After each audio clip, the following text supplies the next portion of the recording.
সরকারকে বিব্রত করার জন্য, দেশের মানুষকে অসহায়ের মতো ট্রিট করার জন্য এই কাজগুলো করেন, এটা আমার মনে হয় যে তাদেরকে একবার তারা রোষানলে পড়েছে, বারবার তারা রোষানলে পড়ুক, আমরা এটা চাই না। আপনারা চাঁদাবাজির বিরুদ্ধে কথা বলছে সরকার, মবের বিরুদ্ধে কথা বলছে সরকার এবং কঠোর অবস্থানের কথা বলছে। যখন এই ঘটনাগুলো ঘটে তখন আসলে সেই কথা যে কঠোর অবস্থানের জায়গাটা কোথায়? দেখেন, আমি খুব ভালো কোশ্চেন করেছেন। আমি খুবই খুশি এই কারণে যে আমি ভদ্রলোক ডাক্তার যিনি কামরুল সাহেব, আমি তার ভীষণভাবে ভক্ত।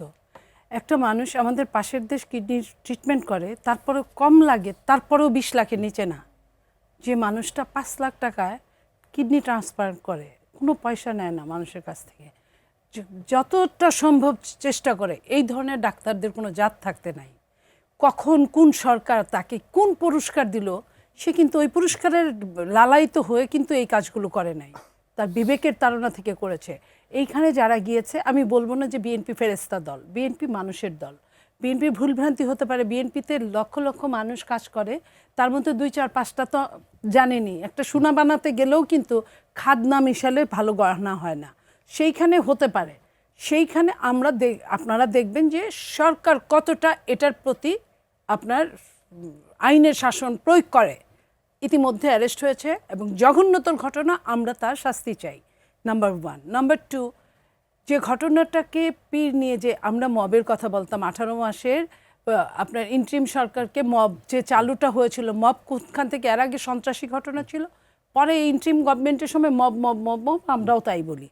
সেই মবের একটা শেষ হবে, এটাই কিন্তু আমাদের সরকার তাই মনে করেছে, এই 1.5 মাস 2 মাসের সরকার, এবং বলেছেনও, স্বরাষ্ট্রমন্ত্রী বলেছেনও। কিন্তু এই যে ঘটনাটা, কোনো সরকার কিন্তু সরাসরি গিয়ে মব করে না, কিংবা মব প্রতিহত করতে পারে না।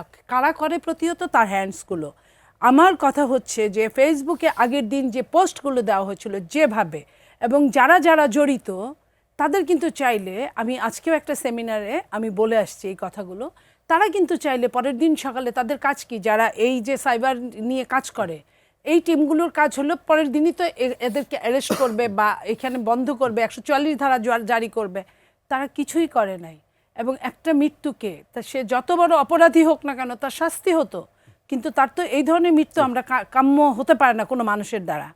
এই যে ঘটনাটা ঘটলো এবং আজকে 2 দিন হয়ে গেছে, শনাক্ত করা হয়েছে, আমরা শুনেছি 19 জন শনাক্ত করেছে কোনো দলের, যারা হতে পারে, আপনারা বাংলাদেশের মানুষও বুঝে যে এই যে পীর, আপনার যারা গান গায়, যারা শরীর চর্চা করে, তাদের পেছনে কারা লাগে এবং কারা লেগে আজে বাজে কথা বলে এবং অ্যাকশনে, যেটা আপনার অন্তর্বর্তী সরকারের সময় আপনার লাশ তুলে পুড়ে ফেলা হলো, গাজীপুরে আপনার একজনকে মেরে পুরানোর ব্যবস্থা করা হলো। এই যে এই মবগুলো, এই একই সন্ত্রাসী কার্যক্রম কিন্তু প্রায় একই। এইটা যাদের ধরা উচিত, সেই আইন শৃঙ্খলা রক্ষাকারী বাহিনী। আমরা কিন্তু ভুলে যেতে চাই যে 2024-এর 5ই আগস্ট পর্যন্ত তারা কি করেছিল, আমাদের ছেলেরা তাদের সাথে কি করেছিল। আমরা এখন চাই যে গণতান্ত্রিক একটা দেশ হবে, তারা তাদের কাজ করবে, আমরা আমাদের কাজ করব। কিন্তু এখনও যদি তারা সেই পুরানো ফ্যাসিস্টের কর্মচারীর মতো আচরণ করেন, তারা যদি সরকারকে বিব্রত করার জন্য, দেশের মানুষকে অসহায়ের মতো ট্রিট করার জন্য এই কাজগুলো করেন, এটা আমার মনে হয় যে তাদেরকে একবার তারা রোষানলে পড়েছে, বারবার তারা রোষানলে পড়ুক, আমরা এটা চাই না। হ্যাঁ, আসলে আবার এখানে আমি একটা জিনিস বলি কি, ট্রু, মানে এই জিনিসগুলোকে আমাদের নিয়ন্ত্রণ করতে হবে। তবে এটার জন্য আমি যদি বলি, আমাদের মাননীয় স্বরাষ্ট্রমন্ত্রী, উনার এই জায়গায় ফোকাস দিতে হবে। মানে উনি স্বরাষ্ট্রমন্ত্রী হিসেবে দায়িত্ব নেওয়ার পরে উনি আসলে যেটা জুলাই সনদের ওই ঐক্যমত্য কমিশনে উনি তো প্রতিনিধিত্ব করেছিল, এবং পরবর্তী সময় সংসদ যেহেতু এই কেন্দ্রিক একটা বিস্তর এবং গরম আলোচনা চলছে, ওনার ফোকাসটা পুরোটা আমার মনে হয় এই কেন্দ্রিক। এখন উনি ওনার মন্ত্রণা কেন্দ্রিক ফোকাস দিতে পারে নাই, ওই জায়গায় ফোকাসটা দেওয়া জরুরি।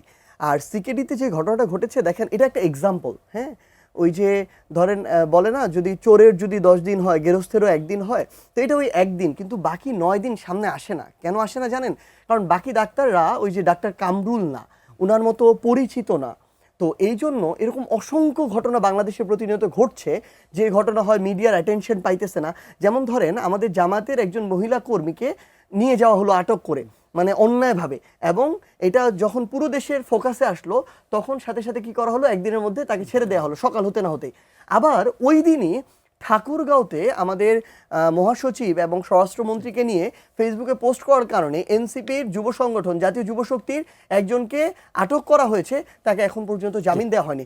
তো ব্যাপার যেটা হয় আসলে, যেটা ফোকাসে আসে ওইটার তৎক্ষণাৎ ব্যবস্থা নেওয়া হয়, কিন্তু সামগ্রিকভাবে এই পুরো সিস্টেমটাকে তো কন্ট্রোল করতে হবে।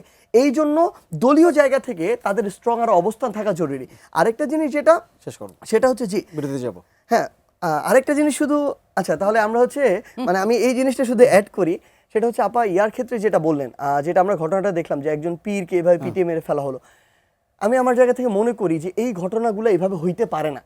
এইটার জন্য সরকারকে, আইন শৃঙ্খলা রক্ষাকারী বাহিনীকে এবং বিচার বিভাগকে দরকার হলে একটা দ্রুত বিচার করতে পারবে এরকম একটা ট্রাইব্যুনাল করতে হবে, যার মধ্য দিয়ে খুব দ্রুত এটার একটা বিচারিক রায় হবে, যারা জড়িত তাদের আপনার শাস্তি নিশ্চিত করতে হবে।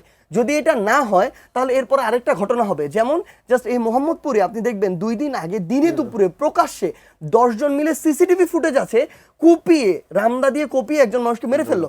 ওই 10 জনকে এখন 20-22 বছরের ছেলে। হ্যাঁ, ওই 10 জনকে এখন পর্যন্ত গ্রেফতার করা হয় নাই। তাহলে ওরা তো আরেকটা খুন করার জন্য এই সাহসটা পেয়ে যাবে।